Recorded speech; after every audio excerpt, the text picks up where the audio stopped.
बॉलीवुड के मंझे हुए अदाकार राजकुमार राव की नई फिल्म मालिक ने रिलीज के पहले ही दिन बॉक्स ऑफिस पर 4.02 करोड़ रुपए कमा लिए। भारतीय मीडिया के मुताबिक फिल्म मालिक एक एक्शन थ्रिलर है जिसकी कहानी 1980 की दहाई के अलाहाबाद के पस मंजर में पेश की गई है। फिल्म में ताकत, हवस, बका और वफादारी के दरमियान जकड़ी हुई ऐसी दुनिया को दिखाया गया है जहां बंदूक और लालच के साए में उरूज हासिल करने की कीमत चुकानी पड़ती है। फिल्म की हिदायतकारी पलकीत ने की है, जो इससे पहले नेटफ्लिक्स की फिल्में को शिकसी शोहरत हासिल कर चुके हैं।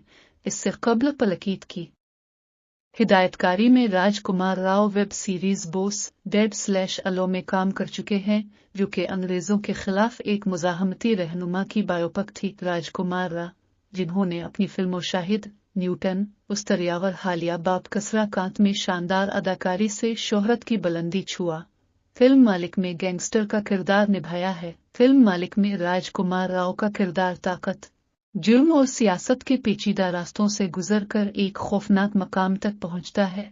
फिल्मालकमी राजकुमार राव के साथ साबिक मिस वर्ल्ड मानुषी चिल भी मरकजी किरदार में जलवागर है।